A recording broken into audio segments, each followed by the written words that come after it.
everybody. Welcome back to the Manic Manor podcast. This is Mitchie, and I'm so sorry for the absence that I had for the past couple of days, but I am back and I'm going to get into 2 episodes for you guys this week. We are going to start out with a case that you've probably heard either from True Crime Daily, from Oxygen, or from Morbid Podcast. This is the case of Emilie Morris. Now, really, the only thing that I can really do is just dive into this case and then explain afterwards. So let's get started. So, according to Emilie's mother and father and her sister, she was always a very active girl. She was always into sports. She loved to be competitive. She was lively, vivacious. She was even very outspoken as well. And she had a very confident personality about her. And this was just who she was as a person. So when she was 14 years old, she joined a cross-country team. This was at the recommendation of 28-year-old James Wilder. Now, he was a math teacher and a coach as well.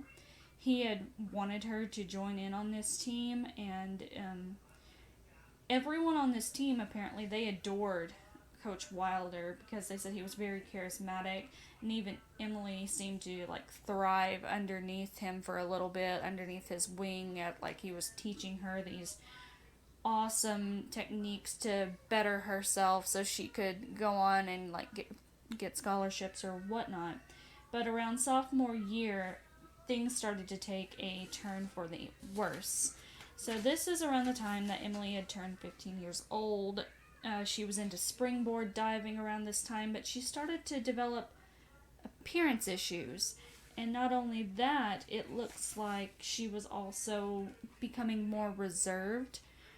She wouldn't talk to her parents like she normally would. She just wasn't the Emilie that everybody knew, and this was a cause of great concern for the family. So the family did try to reach out to her and see what was going on, but it was very difficult for them. Now, also around this time, there were some accusations that were going around that Emilie and this Coach Wilder had been engaging in an affair. So the school, well aware of it,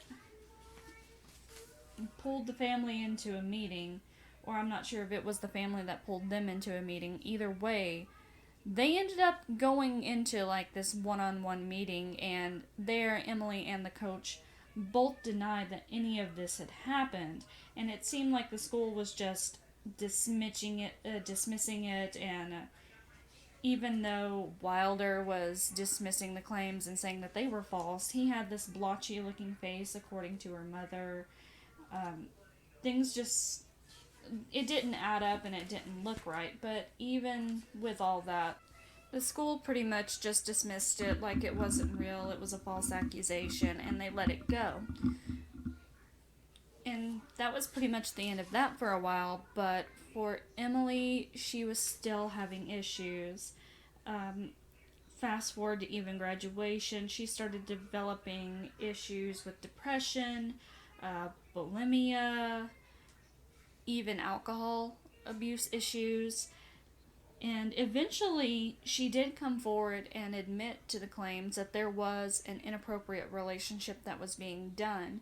And I think, from what I had done in the research here, she had come to this realization because she had gone so far down in this hole where she had been drinking and feeling so upset and feeling so isolated that her kids and her marriage, because after she graduated, she did get married, she did have children, they started to get affected, and this was her coming to realization moment that she needed to face her demons. And I'm very proud that she was able to do that because it takes a lot of courage to be able to do that.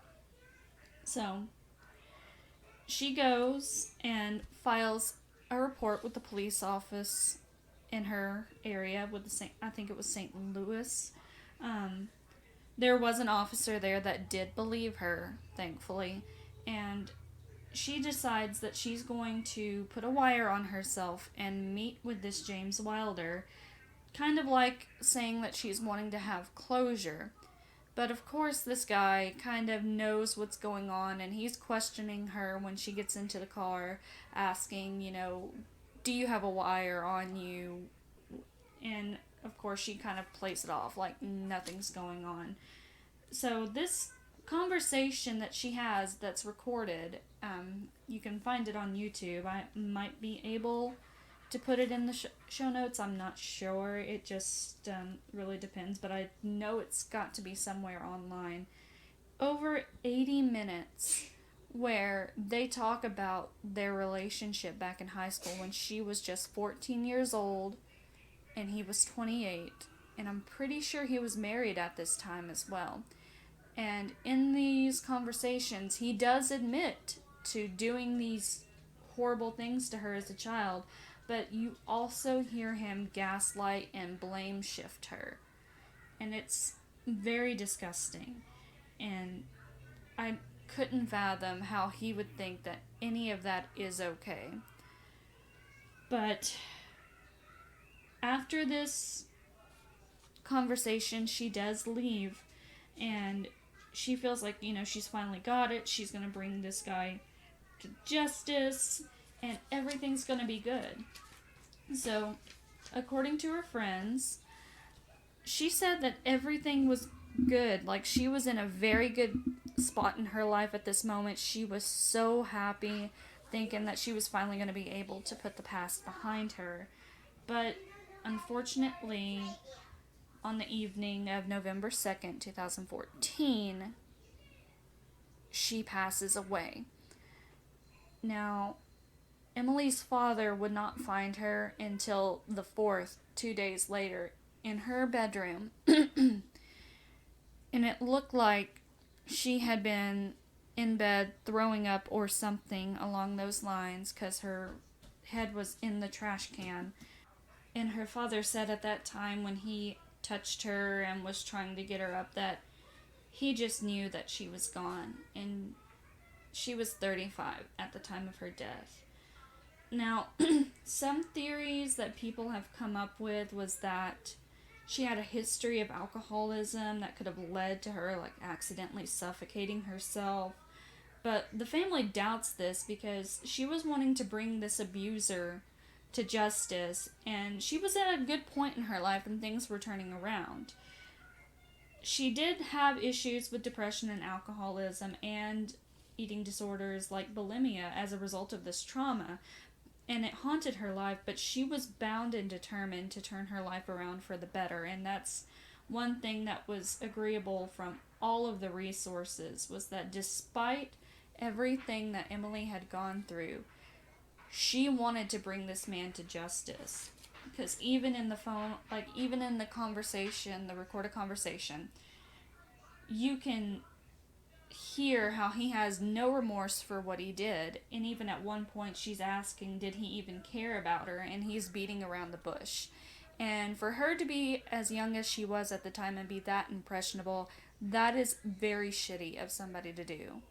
I cannot agree with anything that this man did to her, being that she was just a child and he was an adult, and you full and well enough that you don't do that to a child, especially one that you are supposed to be their coach and they are supposed to look up to you.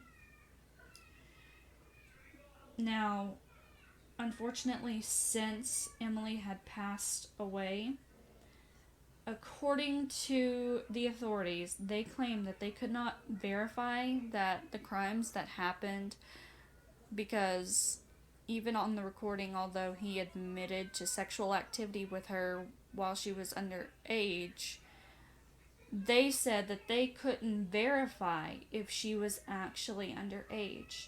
So they had to drop the case and the claim because she was dead and she could not be there to testify. And if they lost the case, then they could never bring it back up and prosecute James Wilder.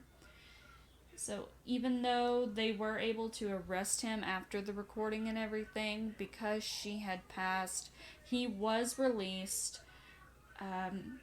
Now he isn't able to go back to the school where he was originally coaching for, like, where Emilie went before she graduated and everything.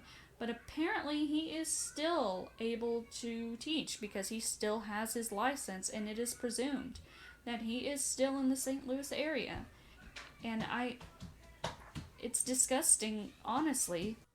And even since she has passed away, this guy has gone on news channels claiming to break his silence and say that he wasn't the one pursuing her, that he was the pursued one. And there's also been a Facebook page that has been made with other people coming forth and claiming that James Wilder has either assaulted them or engaged in inappropriate conduct. And even he has said that these are false accusations and they're ridiculous.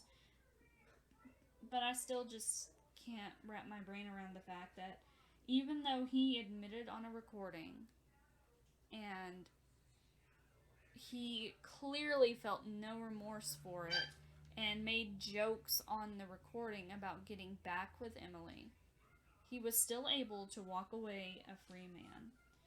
This just shows that there are so many issues with the system that needs to be fixed.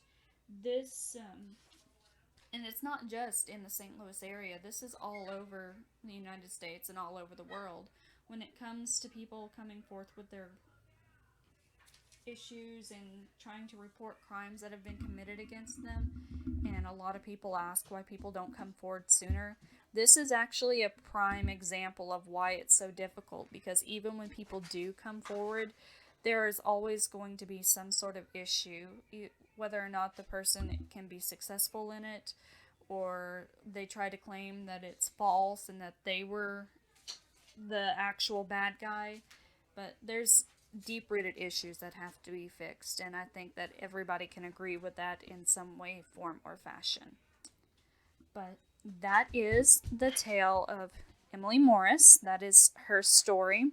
I'm sorry that it was such a short episode and that it may seem botchy. Again, we have had some issues going on here in my house, but I will do my best to pick up and give you guys some more episodes. I will be turning right around and recording another episode for you guys. Just stay tuned. And right before we close out the show, I do want to give a shout out to Girls Gotta Eat Good Asian Bakery. If you're in the East Tennessee area like I am, you should definitely give her a check out or donate to her Patreon. It's Girls Gotta Eat Good Asian Bakery. Jessica, she puts her heart and soul into it. I just went earlier today to the farmer's market and picked up some goodies, so definitely give her a try or reach out to her and see about supporting her. Also, if you want to reach out to our show, donate to our show, you can do so on Patreon, Manic Manor Podcast. You can email us, manicmanorpodcast@gmail.com. We've also got Instagram and Facebook. So, until the next episode, you guys, stay safe out there.